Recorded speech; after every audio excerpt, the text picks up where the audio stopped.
Hi there, welcome back. How are you today? How are you feeling? So I've been divinely guided to talk about why I'm here, what all these videos are about. Now, I touched on it in the early days when I first started this new YouTube channel, and I know I've done a video in my previous channel, but it keeps changing. As we evolve, things change. Now, what's come up for me today is that I am so clear that I am here to serve you. To me, there is no doubt as to why I am here now. This is my purpose. This is what I believe. Each time I sit here to speak, most times I don't even know what I'm going to talk about. Sometimes I'm guided. I'll have comments from the beautiful YouTube community, and there's questions, or the comment itself sometimes will give information as to what needs to come forward. But many times I sit here and I feel into what it is that Spirit wants to talk about. And I've learnt to trust. So many times I've been here answering a comment or answering a question, and I'll receive an email a day or two later from other subscribers or other people that listened to that message and say to me, that was exactly what I needed to hear. And sometimes it's from people I'm not expecting, So I've just learnt to trust. Spirit has asked me to be here. It's asked me to record these gorgeous videos. And whatever comes up, sometimes the most beautiful information comes up. And then I share that in the latest book, if that information is relevant to that chapter. Then it goes into that book, because I just find it so beautiful. It has to be shared in other ways, because not everybody is going to find these videos. Some people may find the books. Some people may find the Facebook group, which at the moment is kind of just sitting there until one thing moves a little bit more, We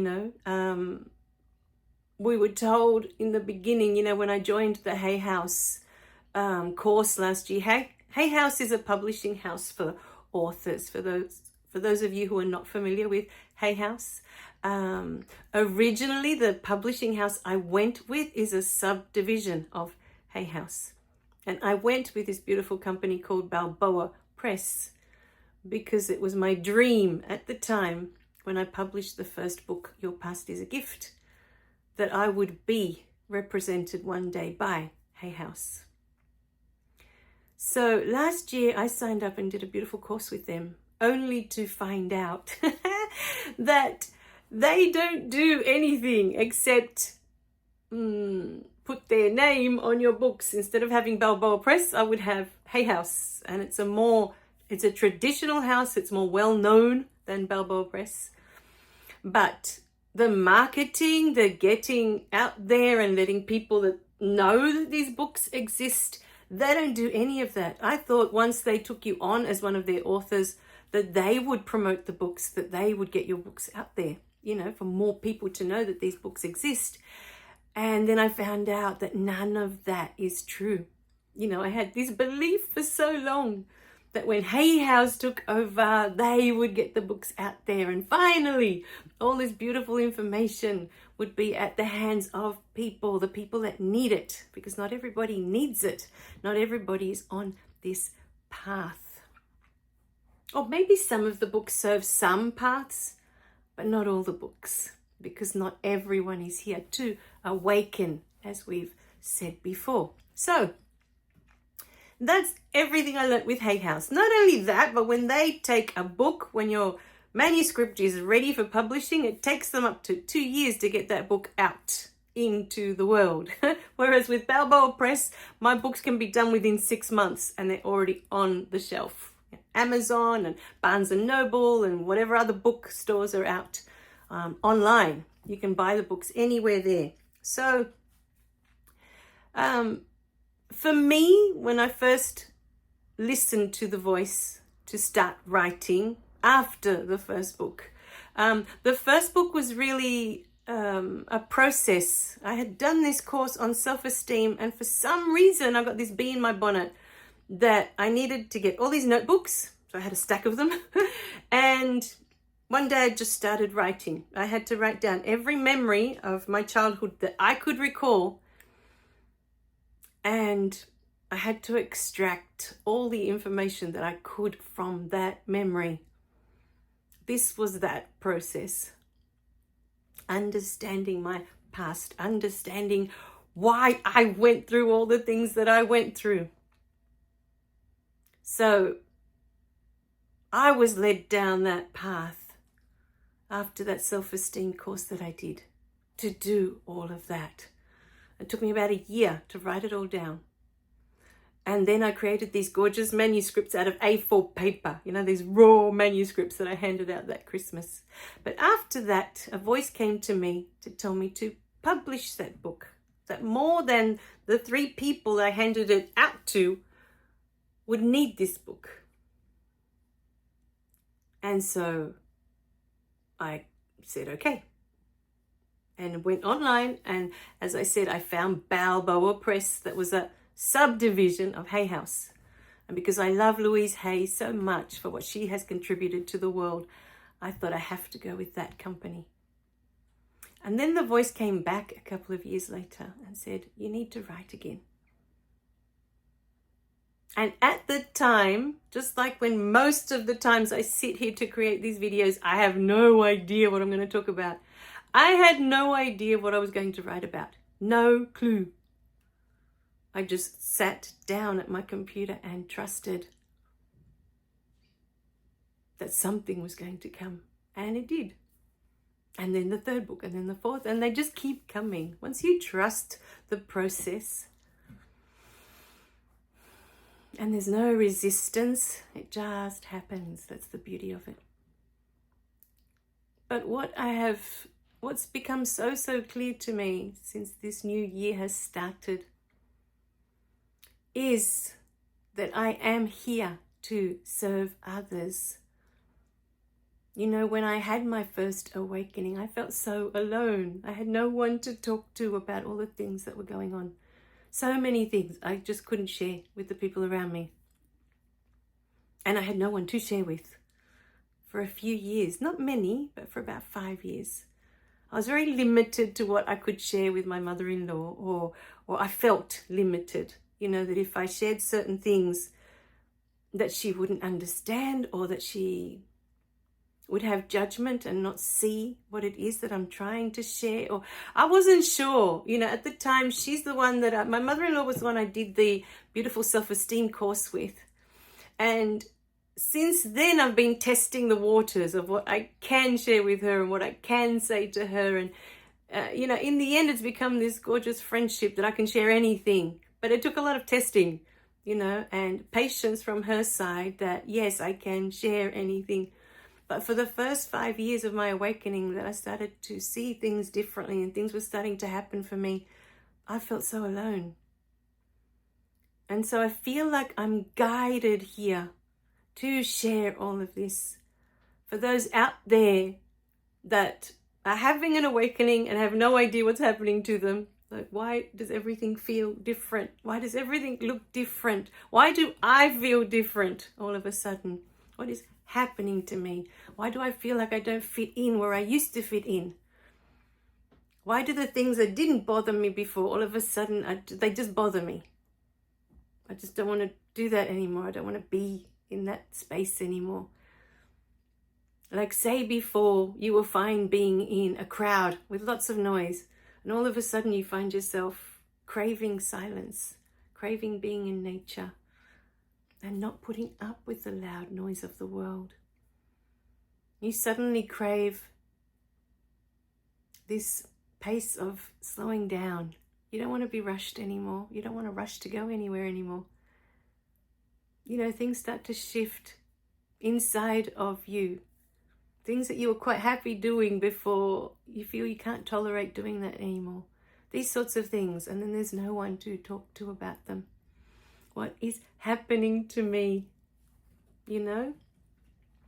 The other thing that was coming up the last few days as I was thinking about, I think from quite little I knew when I would look at people and I would wait for them to look at me so that I could smile at them, that I knew that I was here to be of service. I didn't know how as I was growing up, and then I got caught up in my human experience. I didn't know how as a child I would do that, but there was always a knowing in my being that this is what I was here for. And then I was born into a house full of fear that this is not a safe world, that people out there are only going to hurt you. They're only going to let you down. So you need to protect yourself at all times of others. This is what I grew up with, which in my system felt like the complete opposite of how I felt as a child, that this is a safe world, that I am here to serve others. And it's not about them hurting you or letting you down. It's about us shining our light when we've been given that task in the world. It's about stepping into that when we are ready. Some of us start quite young. Others, like me, you have a whole human experience in between. And that human experience is what allows us to connect to others that are still caught up in the human experience. What was coming up in the last few days is I hadn't realized that the moment I had my first awakening was the very last year that I did New Year's resolutions. The moment I awakened, I felt I no longer needed to do that. Before that, every year I would get to the 31st of, December and have this huge list. This year, these are my resolutions. And after my first awakening, I realized I don't need that. Every day I am grateful to still be here and to still be of service, to be able to create a video that may help someone on that day, to give them the information they need in that moment. That exact information. And that is what I spent my whole adult life doing. Reading. I have read so many self-help books, self-improvement books in my adult years. So many. Knowing that there's got to be a better way. That this isn't the only way to live. What we've been taught, what we've been shown. This can't be it. I always knew that in my heart. This can't be it. Surely there's more. There's so much more than what we are taught. So much more. After my first awakening, I'd realized that everything I ever wished for, that I thought would bring me happiness, all the things that I chased, that I believed would bring me peace, all of them fell short, all of them. I didn't realize at the time that the last belief, the one where my daughter was born, and I thought she was going to be the one. With her, I was going to feel loved. I was going to feel complete. And my love finally mattered with my daughter. And she gave me the greatest gift of all. She came into this lifetime to wake me up. That's her gift to me. And it is her gift to me every day that I see her, and I'm reminded that she came here to wake me up. That's it. That's all. Nothing more. Sometimes that's all that is needed. Not all this doing. We get caught up in we have to do. I was talking to my beautiful friend in New Zealand, and I was saying to her, I feel like I'm trying to catch up for the 30 odd years I've been asleep, walking this earth, asleep. And now that I have all this information, now that I'm awake, every day I feel like I need to be doing something to spread this information into the world for those who need this information at this time. And even my beautiful daughter was saying to me yesterday, Mummy, maybe you're trying to do too much. You keep asking the angels to help, but you don't make space for them to come in and help. You're too busy doing.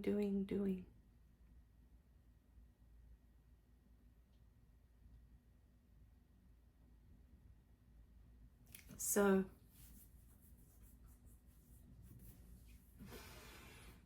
why do we need New Year's resolutions? Does anyone ever stop to think, what are they for?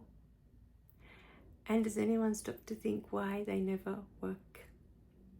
I haven't had 1 year. In all the years that I did New Year's resolutions, I've never had 1 year where my New Year's resolutions have panned out. I've actually done all of them.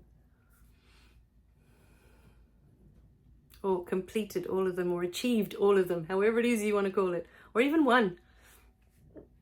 Achieved one thing on that list. And you know what I realized about that now that I'm awake? When I was making that New Year's resolution each year, everything on that list were things that I wasn't happy with, things that I wanted to change, things that I didn't accept about myself in that moment. They were things I wasn't loving about myself, and I wanted them to change.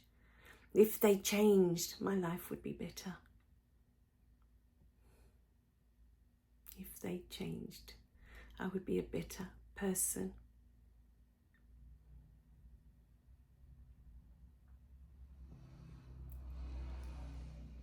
Yes, sometimes we want to quit smoking. We want to quit drinking. We want to lose weight. Because these are things that have gotten a bit out of hand over the years. And maybe at the end of each year we think, you know what, I've had enough. I want to feel better. I want to be able to breathe better now that I'm not smoking. I was a smoker for 4 years. And it took a while to kick that habit, you know. I kept quitting and then coming back for a couple of months, and then quitting and coming back for a couple of months. But it wasn't a habit that I enjoyed. I was constantly going to the doctor with bronchitis.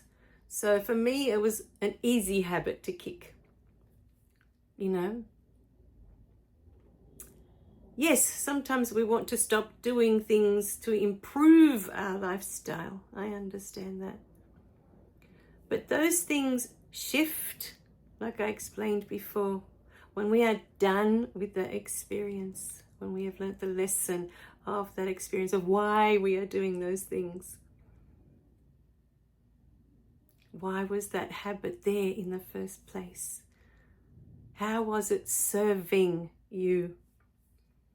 These are the questions.